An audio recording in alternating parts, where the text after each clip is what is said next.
என்ற வார்த்தைகள் கேட்கின்ற மக்களையும் ஆசீர்வதியும். அதற்கேற்ற வண்ணமாய் நாங்கள் நடந்து ஏற்ற கனிகளை தந்து உம்மை மகிமைப்படுத்தும்படி நாங்கள் அனுதினமும் வளர தேவையான ஞானத்தை எங்கள் தண்டல வேண்டும் என்ற தாழ்மடும் உம்மிடத்திலே வேண்டுதலை எடுக்கிறேன். என் ஜீவனுள்ள நல்ல பிதாவே, ஆமென். கிறிஸ்துவுக்குள் அருமையாய் அழைக்கப்பட்ட சகோதர சகோதரிகளே, நாம் இன்றைக்கு ஒரு கால்களை கழுவப்படுதல் என்கின்ற ஒரு சிறிய வேதாகம பாடத்தை பார்க்க போகிறோம். முதலாவதாக கால்களை கழுவப்படுதல் என்பது இஸ்ரேல்களில் உள்ள ஒரு பாரம்பரிய கலாச்சாரமாய் இருந்து வந்தது என்று பார்க்கலாம். அதாவது அவர்கள் சாப்பிடும்போது கால்களை கழுவிட்டு தான் சாப்பிட வேண்டும் என்பதை கடைபிடித்து வந்தார்கள். இதற்கு பலவிதமான வேத ஆதாரங்களை நாம் பார்க்க முடியும்.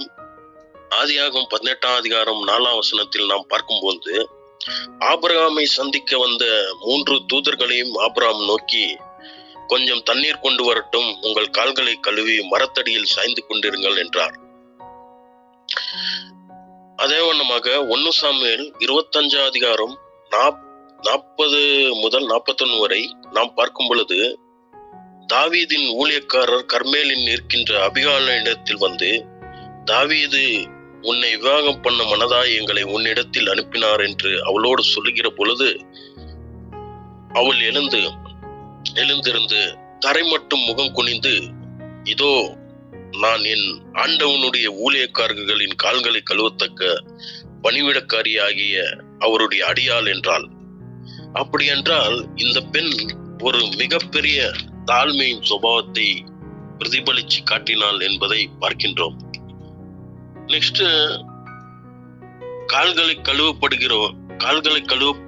மற்றொரு கால்களை கழுவப்படுகிறவன் அவர் ஒரு அடிமை என்பதை நாம் பார்க்கின்றோம். இதை ஆதியாகத்துல நான் சீக்கிரம் வசனம் தந்து போயிடுறேன். ஆதியாகத்துல 19ஆம் அதிகாரம் 2ஆம் வசனத்துல நாம் பார்க்கிறோம். மற்றும் ஆதியாகம் 24ஆம் அதிகாரம் 32ஆம் வசனம், ஆதியாகம் 43ஆம் அதிகாரம் 24ஆம் வசனம் மற்றும் 2 சாமுவேல் 11ஆம் அதிகாரம் 8ஆம் வசனம். இதையெல்லாம் நாம் ஆராய்ந்து பார்க்கும் பொழுது, பாதங்களை கழுவப்படுதல் என்பது ஒரு 2 ப்ராசஸ் நடக்கின்றது. அதாவது பாதங்களை கழுவுகிறவன் அடிமையின் ரூபம் எடுக்கின்றார். பாதங்களை கழுவப்படுகிறவன் ஒரு கனத்துக்குரிய பாத்திரவனாய் இருக்கிறான் என்று நாம் பார்க்கிறோம்.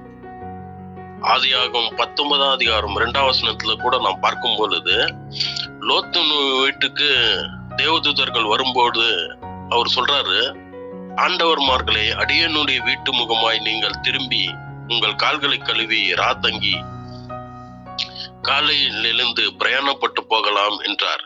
பாருங்க, ஒரு சாதாரண மனிதன் அந்த கால்களை கழுவத்தக்க ஒரு கடமை கலாச்சாரத்தை ஒரு தேவதூதர்களுக்கும் சொல்கின்றார் என்றால், அந்த இஸ்ரேல் மக்கள் அந்த கால்களை கழுவுகின்ற ஒரு கலாச்சாரத்தை எப்படி கடைபிடித்திருப்பார்கள் என்பதை நாம் பார்க்க முடியும்.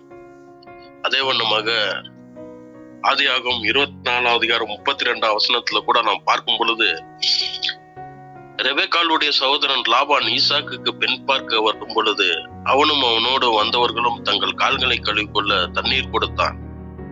அதாவது இவைகளெல்லாம் பார்க்கும் பொழுது வேதாகம காலங்களில் பாதங்களை கழுவும் காரியமானது அடிக்கடி அவசியமானது ஒன்றாகும் என்று நம்மளுக்கு புரியுது.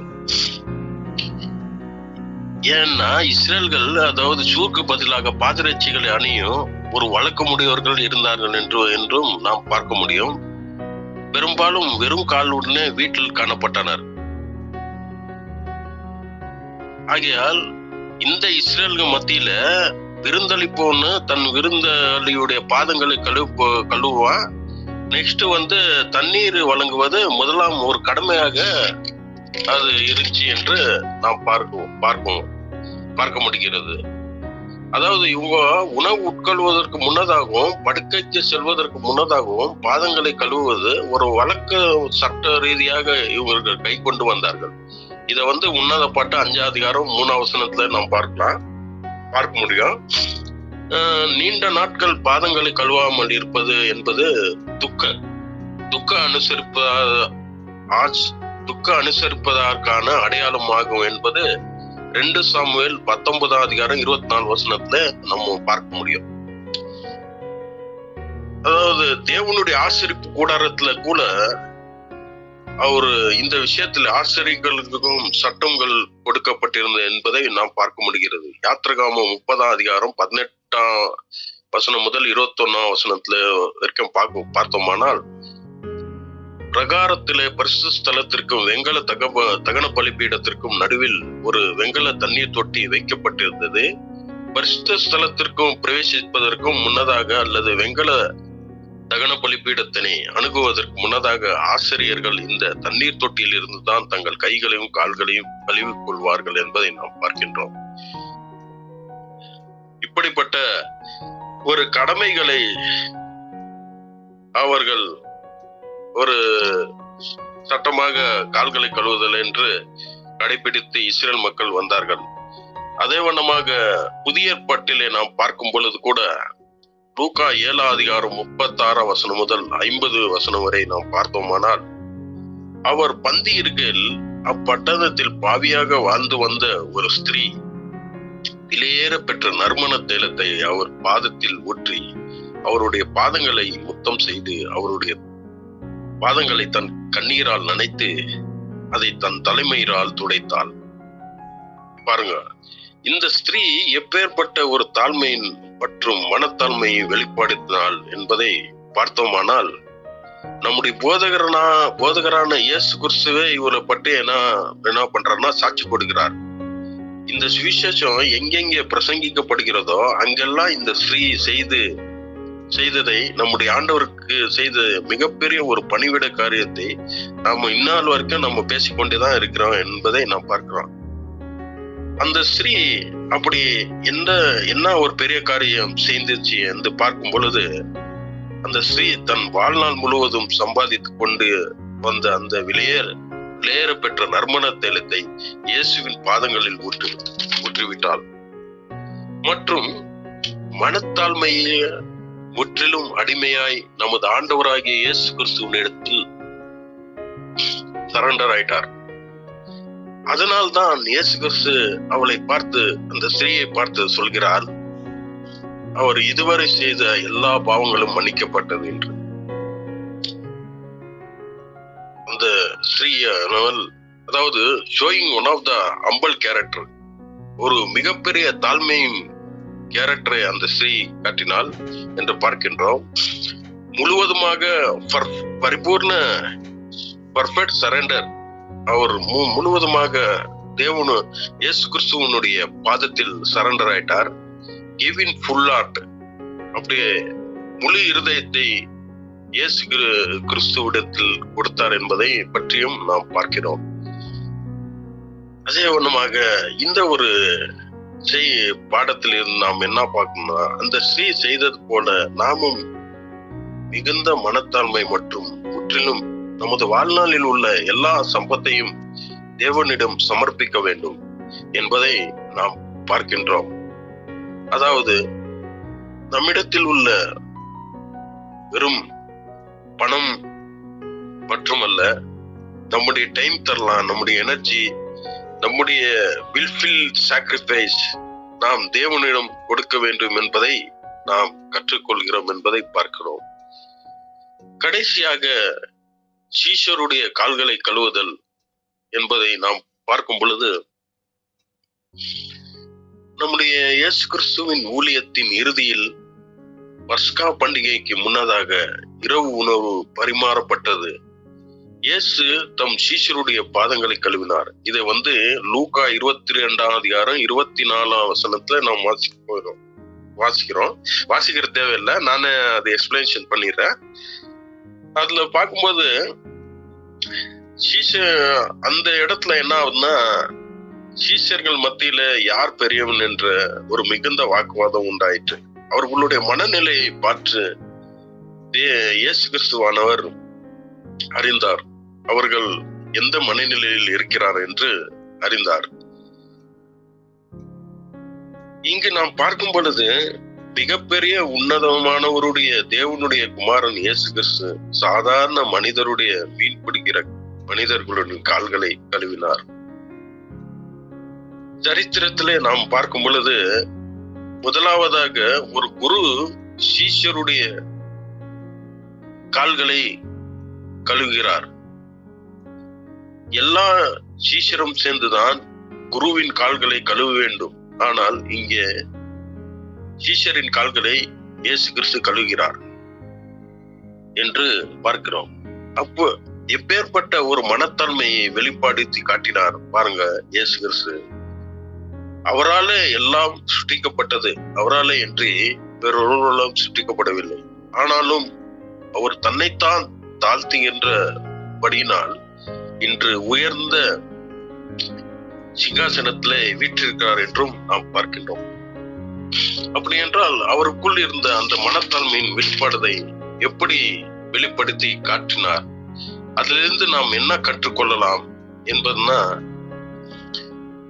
நாமும் இந்த கால் கழுவுதல் என்பது சரி, அப்படின்னா நாமும் ஒருவருடைய கால்களை கழுவிவிட்டால் நாமும் மனத்தாழ்மையை காட்டிடலாமா? அப்படி நாம் பார்த்தோமானால் அப்படி அல்ல என்று பார்க்கிறோம். சகோதர சகோதரிகளே, கால்களை கழுவுகின்றது என்பது ஒரு அடையாளமாக தான். அதை காட்டிலும் நாம் ஒருவர் மற்றவருடைய பாதங்களை கழுவுதல் என்பது நாம் நம்ம ஒவ்வொருவரும் அபூர்ணர்கள். No one is perfect, all are imperfect என்று நாம் பார்க்க வேண்டும். அதாவது நாம் மற்ற சகோதர சகோதரியின் குறைகளை பார்க்காமல் அவர்களிடத்தில் எல்லா சூழ்நிலையும் அவர்களுடைய மனத்தாழ்மையின் குணங்களை காட்டி தாழ்மையாய் ஒருவரில் ஒருவர் அன்பு கூற வேண்டும் என்பதே இது பாடத்தின் மிக சிறந்த விளக்கமாய் இருக்கிறது. இதைதான் நமது ஆண்டவரும் குருவுமாகிய இயேசு கிறிஸ்து தம்முடைய சீஷர்களுக்கு செய்து காட்டினார் என்பதையும் நாம் பார்க்க முடிகின்றது. அதாவது கால்களை கழுவுதல் ஒரு முக்கியமான வேலையதான் இருக்கின்றது. ஏனென்றால் போதகரும் இயேசு கிறிஸ்துவே சொன்னாரு, போதகரும் குருவுமாகிய நானே உங்கள் கால்களை கழுவிது உண்டானால் நீங்களும் இதன்படி செய்யுங்கள் என்று சொன்னார். அப்படி என்றால் நாம் காட்டும் அன்பும் கூட அகாப்பை அன்பு, ஒருவருக்கொருவர் ஆறுதல் செய்வதற்கு ஏதுவான எந்த ஒரு